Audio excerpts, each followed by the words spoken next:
تفسیر صافی، تالیف مفسر محمد بن مرتضی المعروف ملا فیض کاشانی، ترجمہ و تلخیص مولانا سید تلمیذ حسنین رضوی، شائع کردہ ادارہ نشر دانش نیو جرسی امریکہ۔ سورہ صف، سورہ صف کو سورہ حواریین بھی کہتے ہیں اور اس کا ایک نام سورہ عیسیٰ بھی ہے۔ یہ سورہ مدنی ہے، اس میں 14 آیتیں ہیں۔ بسم اللہ الرحمن الرحیم، اللہ کے نام سے جو بڑا مہربان نہایت مشفق ہے۔ ترجمہ: اللہ کی تسبیح کی ہے جو کچھ آسمانوں اور جو کچھ زمین میں ہے، اور وہ غالب اور صاحب حکمت ہے۔ اے ایمان والو، تم ایسی بات کیوں کہتے ہو جسے کرتے نہیں؟ یہ اللہ کے نزدیک ناپسندیدہ ہے کہ تم وہ کہو جو کرتے نہیں۔ بے شک اللہ ان لوگوں سے محبت کرتا ہے جو اس کی راہ میں صف بستہ کھڑے ہو کر قتال کرتے ہیں، گویا کہ وہ ایک سیسا پلائی ہوئی دیوار ہیں۔ اور یاد کیجئے جب موسیٰ نے اپنی قوم سے کہا تھا، اے میری قوم کے لوگو، تم مجھے کیوں اذیت دیتے ہو جبکہ تم جانتے ہو کہ میں تمہاری طرف اللہ کا بھیجا ہوا رسول ہوں۔ جب انہوں نے کجی اختیار کی تو اللہ نے ان کے دل ٹیڑھے کر دیے، اور اللہ فاسقوں کی ہدایت نہیں کرتا۔ یاد کیجئے جب عیسیٰ ابن مریم نے کہا تھا، اے بنی اسرائیل، میں تمہاری طرف اللہ کا بھیجا ہوا رسول ہوں، اور جو کتاب توریت میرے سامنے موجود ہے میں اس کی تصدیق کرتا ہوں اور بشارت دیتا ہوں ایک رسول کی جو میرے بعد آئے گا، جس کا نام احمد ہے۔ بس جب وہ ان کے پاس واضح دلائل لے کر آئے تو انہوں نے کہا، یہ تو کھلا جادو ہے۔ مذکور آیت کا ترجمہ ہے، اللہ کی تسبیح کی ہے جو کچھ آسمانوں اور جو کچھ زمین میں ہے، اور وہ غالب اور صاحب حکمت ہے۔ مذکور آیت کا ترجمہ ہے، اے ایمان والو، تم ایسی بات کیوں کہتے ہو جسے کرتے نہیں؟ روایت بیان کی گئی ہے کہ مسلمانوں نے کہا کہ اگر ہمیں پتہ چل جاتا کہ اللہ کے نزدیک کون سا عمل سب سے زیادہ پسندیدہ ہے تو ہم اس میں اپنے اموال اور اپنے جانوں کو خرچ کر دیتے۔ تو اللہ تعالیٰ نے یہ مذکورہ آیت نازل فرمائی۔ مذکورہ آیت کا ترجمہ ہے، اللہ ان لوگوں سے محبت کرتا ہے جو اس کی راہ میں صف باندھے ہوئے قتال کرتے ہیں۔ پھر وہ لوگ احد کی جنگ میں بھاگ گئے تو یہ آیت نازل ہوئی۔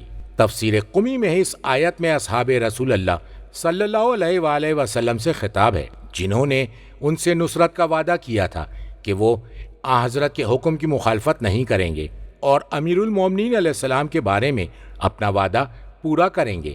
اللہ جانتا تھا کہ وہ جو کہہ رہے ہیں اسے وفا نہیں کریں گے، اور اللہ نے انہیں مومنین اس لیے کہا ہے کہ انہوں نے اقرار کیا ہے اگرچہ اسے سچ ثابت کر کے نہیں دکھایا۔ مذکور آیت کا ترجمہ ہے، یہ اللہ کے نزدیک ناپسندیدہ ہے کہ تم وہ کہو جو کرتے نہیں۔ مذکور آیت کے لفظ کے معنی ہے شدید بغض۔ نہج البلاغہ میں ہے کہ وعدہ خلافی اللہ کی ناپسندیدگی اور لوگوں کی نفرت کا سبب بنتا ہے۔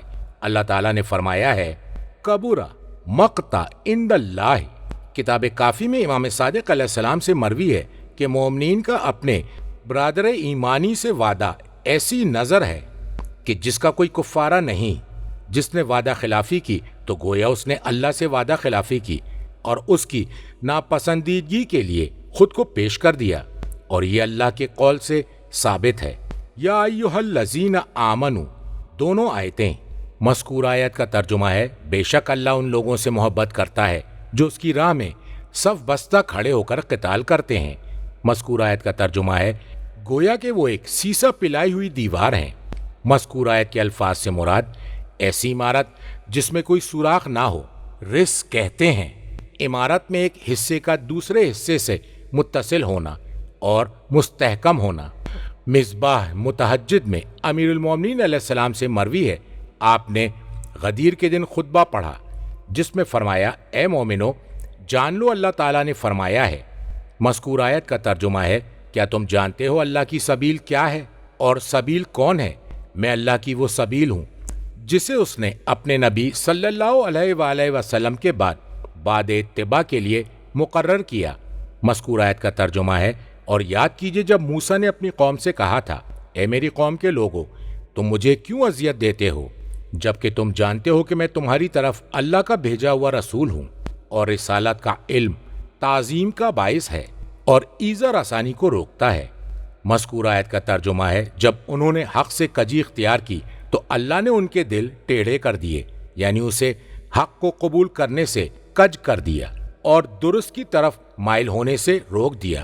تفسیر قمی میں ہے، یعنی ان کے دلوں میں شک ڈال دیا۔ مذکور آیت کا ترجمہ ہے، اور اللہ فاسقوں کی ہدایت نہیں کرتا۔ مذکور آیت کا ترجمہ ہے، اور یاد کیجئے جب عیسیٰ ابن مریم نے کہا تھا، اے بنی اسرائیل، میں تمہاری طرف اللہ کا بھیجا ہوا رسول ہوں۔ مذکور آیت کا ترجمہ ہے، اور جو کتاب توریت میرے سامنے موجود ہے میں اس کی تصدیق کرتا ہوں اور شہادت دیتا ہوں کہ ایک رسول کی جو میرے بعد آئے گا، جس کا نام احمد ہے، یعنی محمد مصطفیٰ صلی اللہ علیہ وآلہ وسلم کی بشارت دی تھی۔ اس کا مفہوم یہ ہے کہ میرا دین اللہ کی کتابوں کی تصدیق کرنا اور اس کے انبیاء کی بھی تصدیق کرنا ہے۔ کتاب اوالی میں ایک حدیث میں ہے کہ اللہ تبارک و تعالیٰ نے جب عیسیٰ علیہ السلام کو ہمارے نبی صلی اللہ علیہ وآلہ وسلم کے ظہور کی بشارت دی تو انہوں نے ان کے اوصاف دریافت کیے، تو اللہ تعالیٰ نے تلقین کی، وہ سرخ اونٹوں والا ہوگا، اس کا چہرہ چاند کی طرح چمک رہا ہوگا، اور وہ بہت سی عورتوں سے نکاح کرے گا۔ کتاب کافی میں امام صادق علیہ السلام سے مروی ہے کہ جب اللہ تعالیٰ نے مسیح علیہ السلام کو بھیجا تو انہوں نے فرمایا، ان قریب میرے بعد ایک نبی آئے گا، اس کا نام احمد ہے، وہ حضرت اسماعیل علیہ السلام کی اولاد سے ہوگا، وہ میری اور تمہاری تصدیق کرنے آئے گا اور میری تمہاری معذرت پیش کرے گا۔ امام باقر علیہ السلام سے مروی ہے کہ مسلسل انبیاء کرام علیہ السلام حضرت محمد مصطفیٰ صلی اللہ علیہ وآلہ وسلم کی بشارت دیتے رہے، یہاں تک کہ اللہ تعالیٰ نے مسیح حضرت عیسیٰ علیہ السلام کو مبعوث فرمایا۔ انہوں نے حضرت محمد مصطفیٰ صلی اللہ علیہ وآلہ وسلم کی بشارت دی، اور یہ اللہ تعالیٰ کا قول ہے۔ مذکور آیت کے لفظ کے معنی ہیں، یعنی یہود اور نصارہ پاتے ہیں حضرت محمد مصطفیٰ صلی اللہ علیہ وآلہ وسلم کے اوصاف اور ان کا نام ان کے نزدیک، یعنی توریت اور انجیل میں جو انہیں نیکی کا حکم دیتے ہیں اور برائی سے روکتے ہیں، اور وہ اللہ تعالیٰ کا قول ہے حضرت عیسیٰ کی زبانی۔ مذکور آیت کا ترجمہ ہے، اور بشارت دیتا ہوں کہ ایک رسول کی جو میرے بعد آئے گا، جس کا نام احمد ہے۔ کتاب فقہ میں امام صادق علیہ السلام سے مروی ہے کہ نبی اکرم صلی اللہ علیہ وآلہ وسلم کا نام حضرت ابراہیم علیہ السلام کے صحیفوں میں الماہی مٹانے والا، اور توریت موسیٰ علیہ السلام میں الحادو، اور انجیل عیسیٰ علیہ السلام میں احمد، اور فرقان میں محمد مصطفیٰ صلی اللہ علیہ وآلہ وسلم ہے۔ تفسیر قمی میں ہے، فرمایا کہ کسی یہودی نے رسول اللہ صلی اللہ علیہ وآلہ وسلم سے سوال کیا کہ آپ کا نام احمد کیوں رکھا گیا؟ تو آپ نے فرمایا، اس لیے کہ میں زمین کی بنسبت آسمان میں زیادہ حمد باری ازاسما کرتا ہوں۔ کتاب اکمال میں امام صادق علیہ السلام سے مروی ہے کہ حضرت عیسیٰ علیہ السلام اور حضرت محمد مصطفیٰ صلی اللہ علیہ وآلہ وسلم کے درمیان 500 سال کا فاصلہ تھا، جن میں سے 250 سال ایسے گزرے ہیں جن میں کوئی بھی نبی نہیں تھا اور نہ ہی کوئی عالم ظاہر تھا۔ وہ سب کے سب حضرت عیسیٰ علیہ السلام کی لائی ہوئی شریعت پر عمل پیرا تھے۔ پھر فرمایا کہ زمین میں کسی عالم کا ہونا ضروری ہے۔ مذکور آیت کا ترجمہ ہے، پس جب وہ ان کے پاس واضح دلائل لے کر آئے تو انہوں نے کہا، یہ تو کھلا جادو ہے۔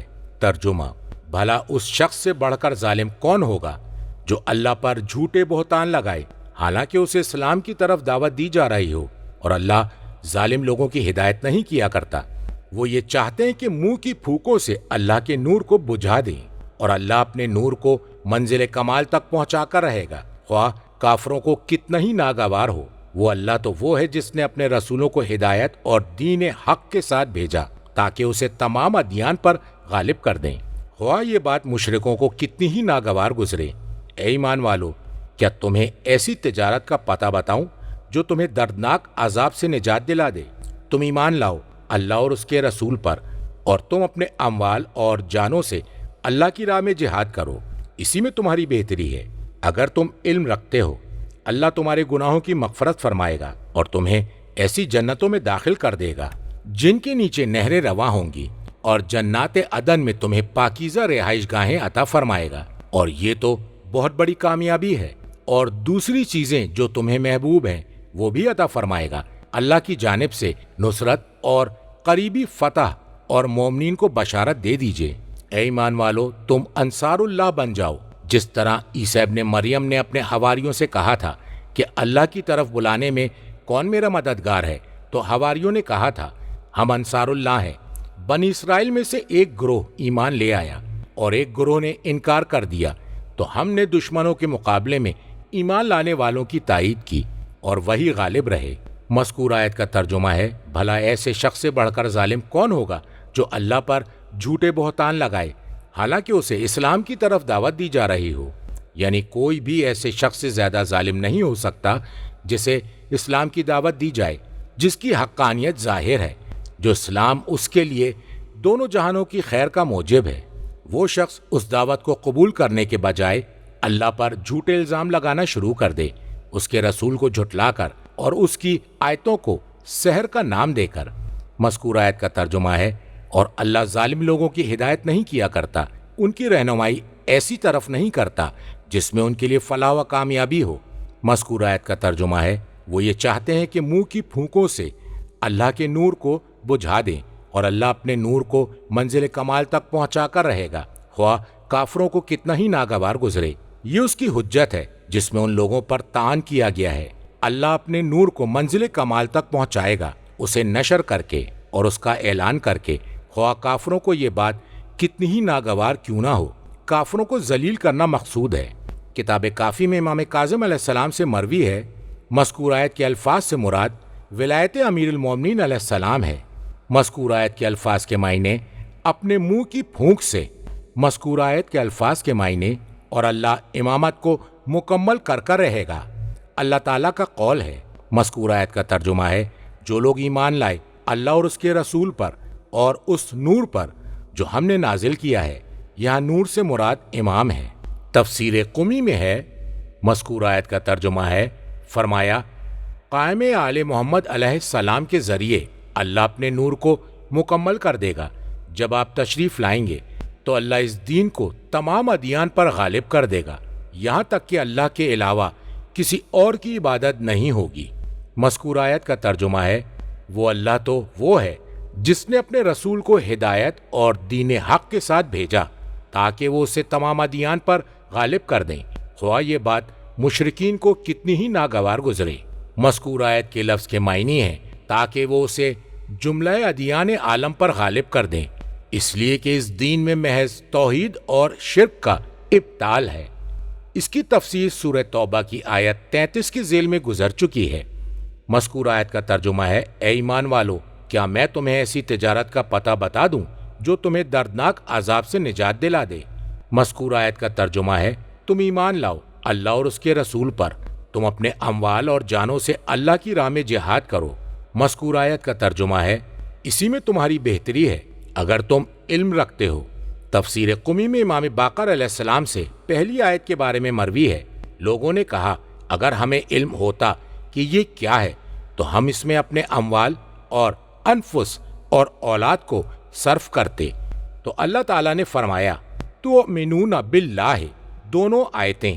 مذکور آیت کا ترجمہ ہے، اللہ تمہارے گناہوں کی مغفرت فرمائے گا اور تمہیں ایسی جنتوں میں داخل کر دے گا جن کے نیچے نہریں رواں ہوں گی۔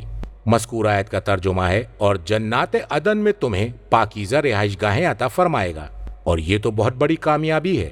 مذکور آیت کا ترجمہ ہے، اور دوسری چیزیں جو تمہیں محبوب ہیں وہ بھی عطا فرمائے گا۔ تمہارے لیے ان مذکورہ نعمتوں کے علاوہ دیگر نعمتیں بھی ہیں جو پسندیدہ ہیں۔ اس میں تعریض ہے کہ وہ دنیاوی نعمتوں کو اخروی نعمتوں پر ترجیح دے رہے ہیں۔ مذکور آیت کا ترجمہ ہے، اللہ کی جانب سے نصرت اور قریبی فتح اور مومنین کو بشارت دے دیجئے، یعنی دنیاوی کامیابی۔ تفسیر قمی میں ہے، یعنی دنیا میں جب قائم علیہ السلام تشریف لائیں گے ہر طرف کامیابی ہوگی۔ نیز یہ بھی کہا گیا ہے کہ اس سے مراد فتح مکہ ہے۔ مذکور آیت کا ترجمہ ہے، اور مومنین کو بشارت دے دیجئے۔ مذکور آیت کا ترجمہ ہے، اے ایمان لانے والو، تم انصار اللہ بن جاؤ۔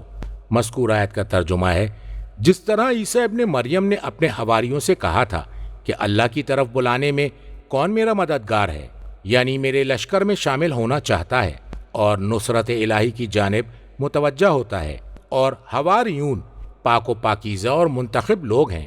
حواری کی تفسیر اس سے پہلے سورہ آل عمران کی آیت 52 کے ذیل میں بیان کی جا چکی ہے۔ مذکور آیت کا ترجمہ ہے، تو حواریوں نے کہا تھا ہم انصار اللہ ہیں۔ مذکور آیت کا ترجمہ ہے، بنی اسرائیل میں سے ایک گروہ ایمان لے آیا اور ایک گروہ نے انکار کر دیا۔ مذکور آیت کا ترجمہ ہے، تو ہم نے دشمنوں کے مقابلے میں ایمان لانے والوں کی تائید کی اور وہی غالب رہے۔ کتاب ثواب الاعمال اور مجموع البیان میں امام باقر علیہ السلام سے مروی ہے کہ جو بھی سورہ صف کو پڑھے گا اور اپنے فرائض و نوافل میں پابندی کے ساتھ اس کی تلاوت کرتا رہے گا تو اللہ تعالیٰ اسے ملائکہ اور انبیاء مرسلین کی صف میں رکھے گا۔